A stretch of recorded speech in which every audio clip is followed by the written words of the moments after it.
Hello, beautiful souls, and welcome back to my podcast, Rewire to Inspire. I'm your host, Jessie Brown, and I am really excited to be jumping on the microphone with you all for episode number 163.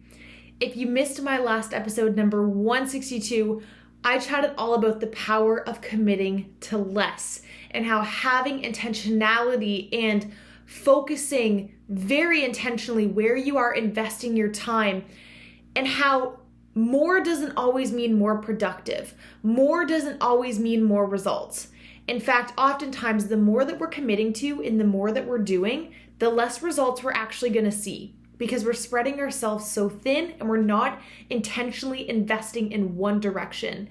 And so if that resonates with you in any way, shape, or form, I would encourage you to check out that episode. For today's episode, happy Tuesday, you guys. I am so excited to be on here with you all. I'm excited to be chatting about something that I already knew about, but was very much brought up into my consciousness and made me more excited to talk about today, which is, do you have a victim mentality? So if you can see right now, if you're watching video, it is past 11 p.m. right now when I'm recording this episode on a Friday night. I went to a conference today, a local conference called Level Up. And it is a phenomenal local event put on where there are 5 guest speakers that speak on anything from self-improvement to optimizing your life to mental health journeys to entrepreneurship and everything in between. And each year is a little bit different. And I was so excited to go to this event because I obviously have a passion for speaking. It is something that ignites a fire in me, and I love listening to other public speakers because I think I look up to them in a lot of ways and I want to learn from them. And also just listening to inspirational speakers does just that. It inspires you, or at least that's the goal.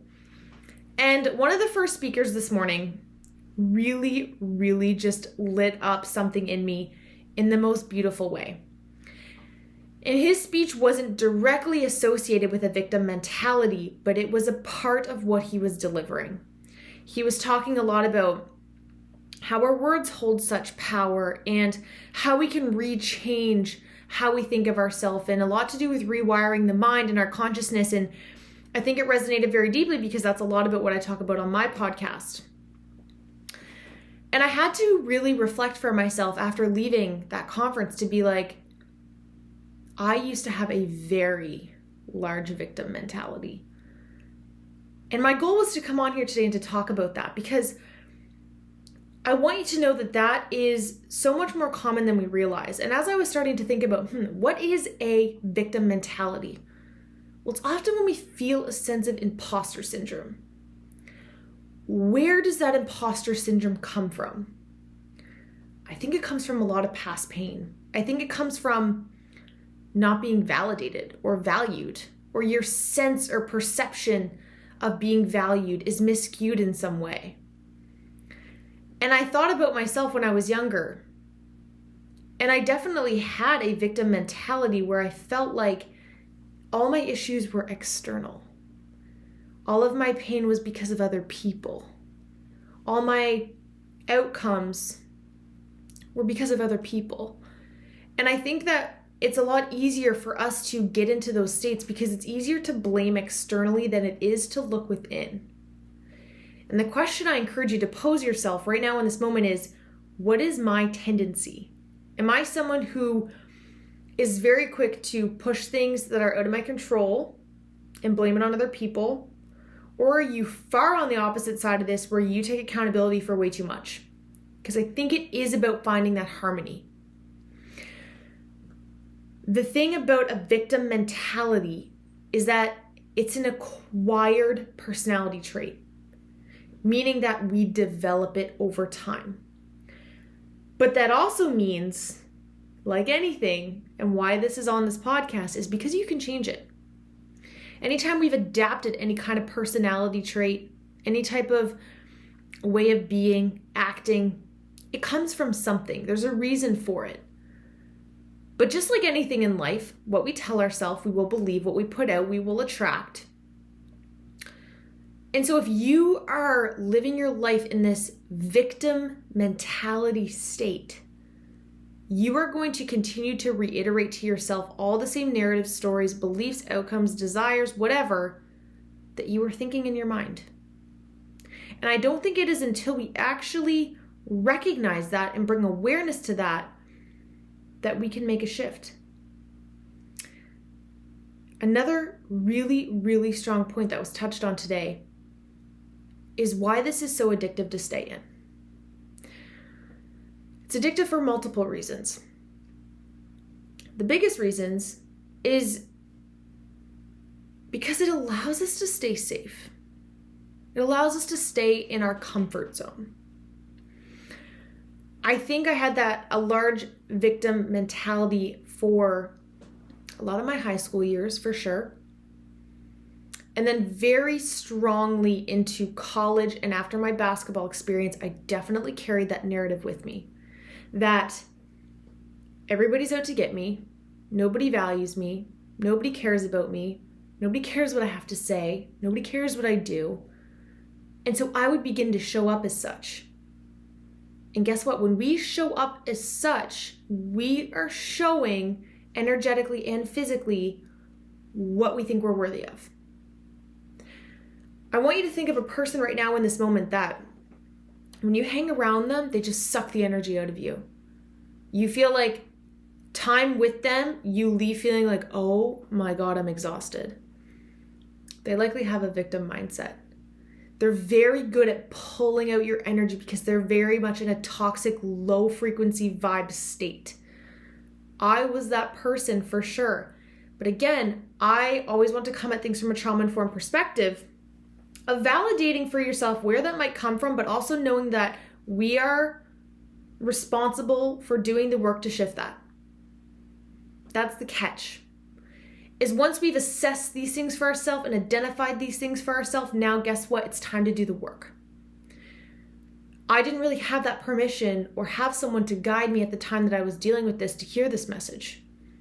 And I want you to hear this message with love because again, everything we do is likely as a protector. It is to keep us safe in some way, shape, or form. It is to validate some kind of need. It is to get attention. Again, it's addictive because it does give us attention. Right? People pay attention when we are very good at complaining about things, very good at pushing things externally. Those voices are normally louder than the ones that are just being self-accountable and driven. And so I want to validate that comes from something. And for me, thinking back to younger me, I remember when I started this podcast, I definitely held a little of that imposter syndrome and that victim mentality that nobody's going to really care what I have to say. But the only reason that I was able to slowly shift that is because I knew I wanted to do it and I knew that there was passion beneath it. And as I started to get repetitions, continue to show up, and prove to my mind that a different reality could exist, I was able to rewire that.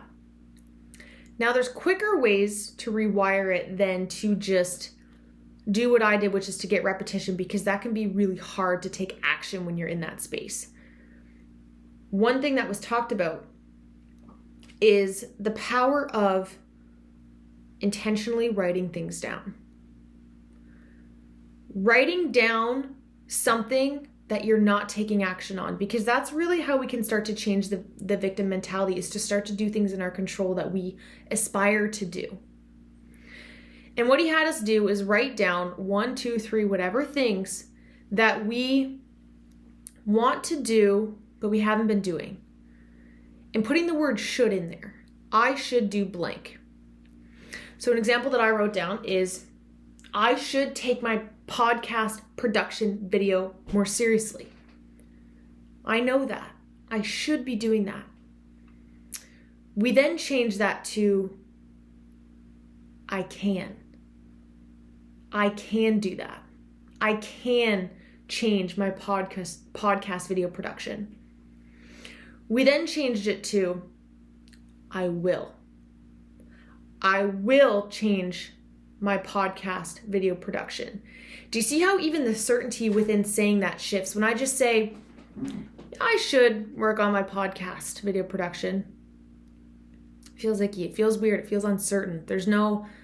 You wouldn't believe me. But when I say I will, and then followed it up at the end with because, I will improve my podcast video production because I value my listeners. Because I aspire to grow. That because word gives so much more necessity to take action, and it is so much more believable. And when we can believe it in our own consciousness, our consciousness doesn't know the difference between a lie and what we tell it. It doesn't know the difference between reality and the stories that we're telling ourselves. But there is so much power in writing things down because it allows you to contemplate and interrupt those thoughts. Our thoughts operate faster than the speed of light. And so when we just think that we can think our way, affirmation our way out of negative thinking, it's virtually impossible. I don't want to say impossible. It's a lot more challenging, and it can feel a lot more overwhelming. But when we write things down and we notice our flaws and we notice where we're not showing up, and again, this might take time because that also requires self-accountability and self-acceptance. If you have a large victim mentality, you might not even see your blind spots. And so this could take time. But I think all of us can think of even one area where we're not showing up as best as we would like to. Start there. Why aren't you showing up? How will you show up? What is your reason beneath it? This episode, I wanted to be, do you have a victim mentality? How much are you just allowing that negative self-fulfilling prophecy to play in your head? Because guess what? It's not going to change unless you change it. It's not. I look back now over my last 2 years of how much has changed.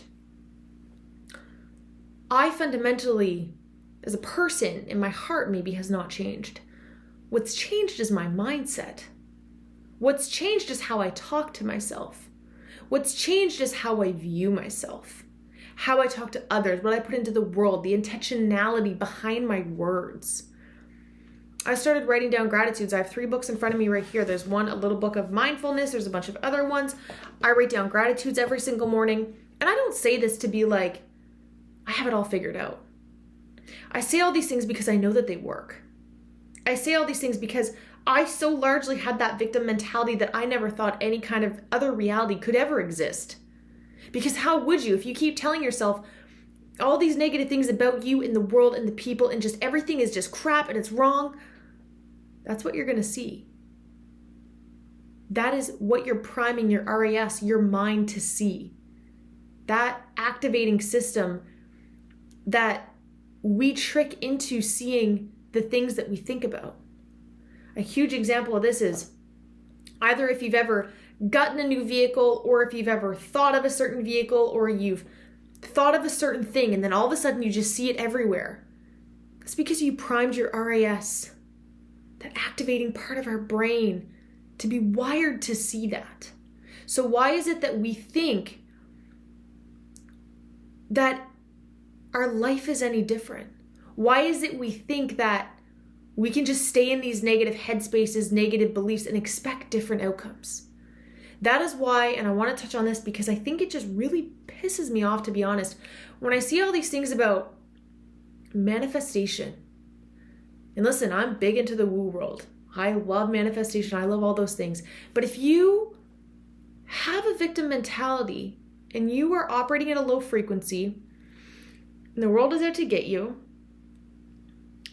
and you blame everybody else, and you're not taking accountability, and you're not taking actionable steps, and you're not doing the work, and you just desire an outcome, I hope you realize that that's actually just making your negative bias worse.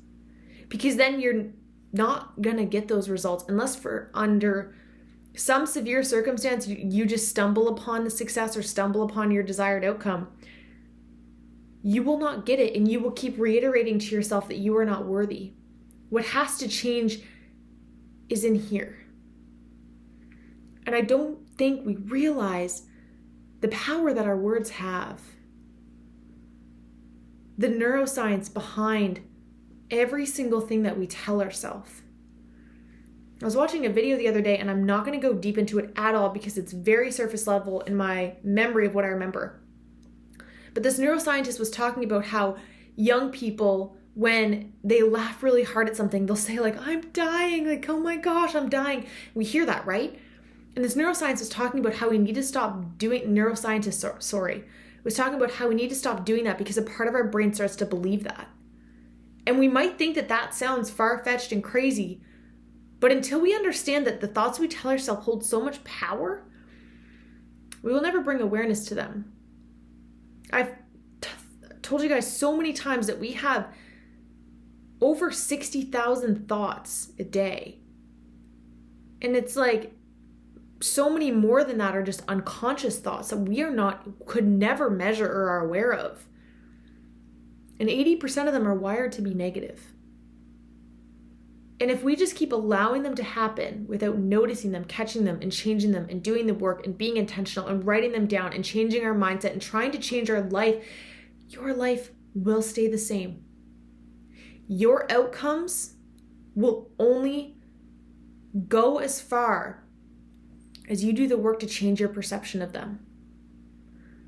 I was so intentional today after leaving that conference of being so mindful of the words I was telling myself, the words that I was speaking. Things that we need to stop doing that reiterate a victim mentality, gossiping. Even if it seems so simple. I wanted to say something negative earlier about something, and I'm like, you know what? Why don't I instead celebrate something else that I noticed versus investing my time saying this negative thing? Because when has saying something negative actually made you feel good?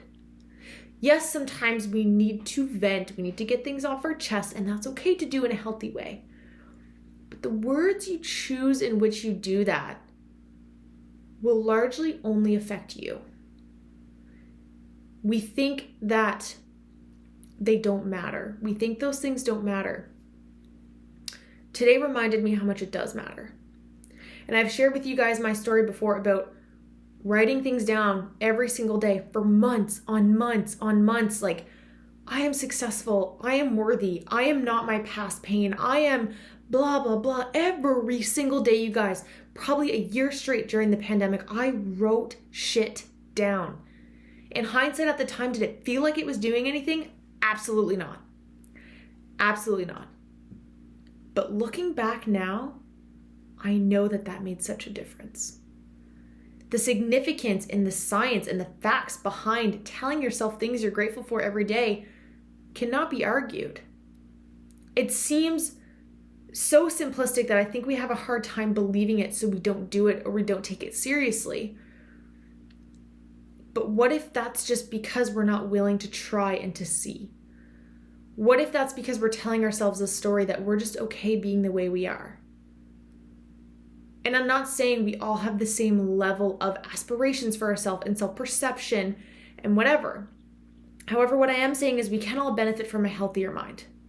We can all benefit from a healthier vibe. We can all benefit from talking to ourselves kinder, because how we talk to ourselves, again, is going to dictate the things we attract, the things we do, and how we show up.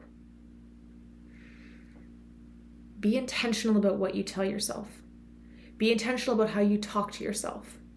Be intentional about how much time you're investing doing things that suck your energy. Be intentional about noticing when you are doing something unproductive with your thoughts and with your words. Because I promise you and I guarantee you that that is leaking into that victim mentality. That is leaking into that imposter syndrome, and that is reiterating a cycle for you that you might not even notice is happening on a loop in the background. The only way that we can begin to pivot that is to notice it and catch it and begin to do the work. And again, you might not notice day to day, week to week, month to month even. But over time you will notice. There's things now that I'm able to tell myself that 3 years time ago, I probably would have fainted at the thought of telling myself those things. But as that slowly started to shift, and as I started to show up differently and get different results and show my brain different evidence and then build on that belief and stack and stack and stack and stack, it started to change. And my narrative started to change. And I now have a podcast all about rewiring the brain because I want you guys to know that it is possible. And if you are sick and tired of, last thing I'm going to say. When I was doing coaching, I had a client. And I said, what changed for you to be here? What made you say yes to this? And she said, Jessie, I just got tired of my own stuff. I get tired of being in my own way. And how many of us can relate to that where we're just like, I'm tired of my own thoughts. I'm tired of my own negativity. I'm tired of my own excuses. I'm tired of getting in my own way. I might have already said that, but I think so many of us can deeply resonate with that, but we don't know what to do to change it. It starts with noticing. What is your tendency? Where do you go?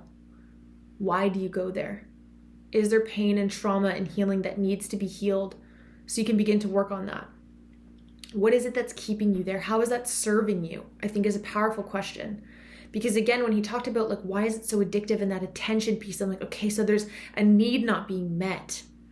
Again, I come from everything with a trauma-informed perspective because it's it comes from something. Those things don't just come from nothing. I know that my victim mentality came from, I just want love. I just want to be validated. I just want to be seen. I just want to be accepted.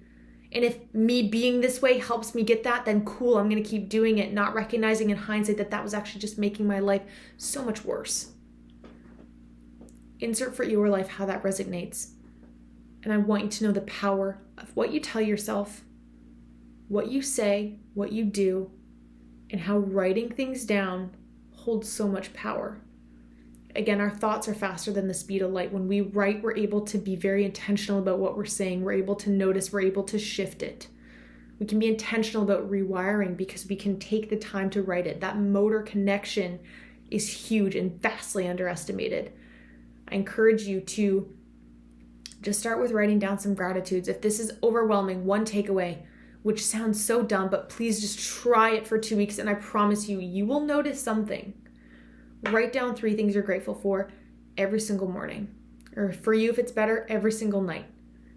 Just notice how that feels. If you have resistance to it, if it feels icky, if it feels weird, keep doing it. Keep showing it. We're allowed to feel uncomfortable. We're supposed to feel uncomfortable. In fact, we need to build better relationships with being uncomfortable because that is how our mind grows and learns resilience and shows itself that it can do hard things. We squish our comfort zone so small, and it is not until we show ourselves evidence that we can do hard things that begins to grow and shift and adapt. You can do hard things. You've just been avoiding them because when we are uncertain or when we're uncomfortable, our go-to tendencies as human is to seek comfort. It's okay. It's not going to hurt us to be uncomfortable a little bit. In fact, it starts to become almost addictive to be the other way. So I hope you guys enjoyed today's episode.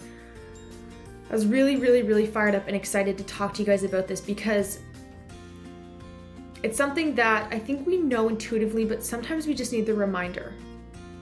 And I think today that was largely what that was for me, was a huge reminder to be like, hey girlfriend, what have you been telling yourself and is it helpful?